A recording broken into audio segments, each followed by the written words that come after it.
lunar surface from a telescope. Yeah. Just wanted to show a little bit of difference. You can see a crater ring here, and you can still see the center of the impact on it. You can see the center of the impact on there. And you start looking at this. You can barely see the edge of that crater. Right there, it's all filled in. You can hardly see the edge of that crater. They're all filled in. Oh, you know what would be really interesting? Take a photo from 55 years ago and let's compare it to this. And let's see how many craters are really filled in. That would bust it, because if there's empty craters 55 years ago, compare it to today, and those craters are filled in, then there's no way those tracks can be there, and there's no way that that retroreflector could be reflecting anything. See, that would prove it. Yeah, but what I'm saying is that these craters are hundreds of feet deep. Oh, yeah. And they're being literally filled in. Apollo 17 is right up in here, or right there, actually. Yeah. And then Apollo 11 is further south. Go south from there.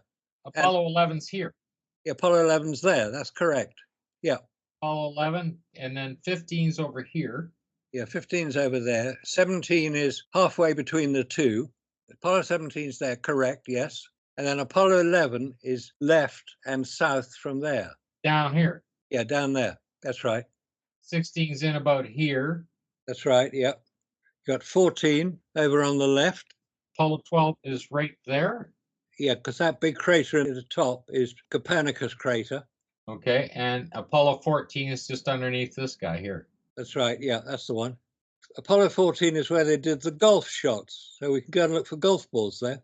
There are plenty around. Well, if we zoom in a little bit, maybe we'll see some. Oh, see them, yes, of course we will. Yeah, we're going to look at how the moon has changed over time here. Oh, yeah, there we go. This is Copernicus here in 1897. Okay, yep. Here's Copernicus in 1970, and then here's Copernicus in 2017. Just between 1897 and 1970, where did this center stuff go from 1800s? I don't see it anywhere here. Yeah, but that's raised. The center of that one is actually raised. Look at the shadow. It's not a depression. That's actually raised up. I'm looking at where it curls over the lip on the very left-hand side, right there. That's pretty close lined up. Man, did the details ever disappear? There must be a hell of a lot of rain and wind action going on there to wear down those mountains like that. Oh, a lot of wind. And they've probably got floods as well. You're saying that crater's, what, 60 miles across? Yeah, 60 miles across and about 2 miles deep, or it was when it was photographed by Lunar Orbiter in 1966. I'm looking at the amount of distortion between the two of them on the top half from the center up. Look at the difference on the inner part of the ring at the floor level going up. Yeah, quite different. It looks like it's washed away almost, like it's been rained on. Then what's happened is that all of these ridges, you don't see them here anymore, so they must be all filled in with dust. This is all covered. You'd have to have some pretty big impacts on there to kick dust around. Well, it's probably filled in the center of it as well, on the floor. That top crater, see the top crater? That's visible in the next picture. Go to the same position in the next picture. There, that's the one. That one. That's the same crater by the look of it. Then they're filled right in. Yeah, it is. Yeah, and the one directly below it isn't even there. Which is why the diameter of the floor of the Copernicus crater appears different. Then where is all this? It's gone. Yeah, and this is only in how many years? Well, this one here again, it says 1897. This one here is 1970. You realize that you're talking about hundreds of thousands of feet of material missing that has changed? Like if that crater is supposed to be 2 miles deep? Well, 2 miles deep when it was photographed in 1966 by the Lunar Orbiter. It's certainly a very different image.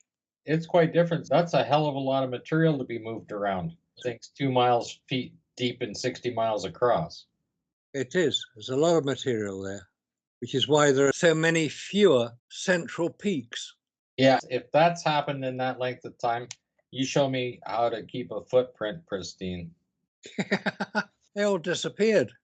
Okay, That's fine. They're all filled in. So this is what? Let's just say this is 65 years. It's been what, 56 years almost since Apollo?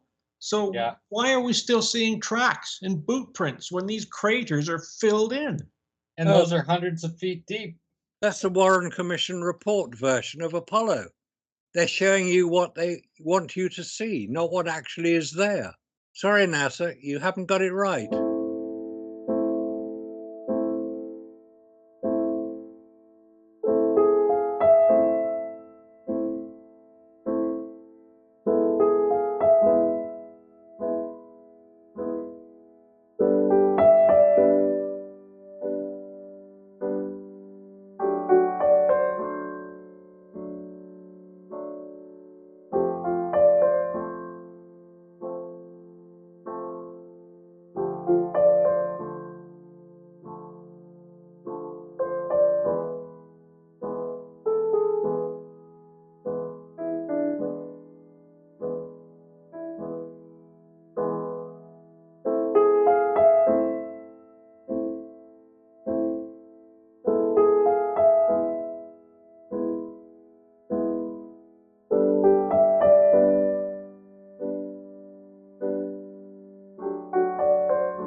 The dimensions of the vehicle is very close to a Willis Jeep, like a Second World War Jeep.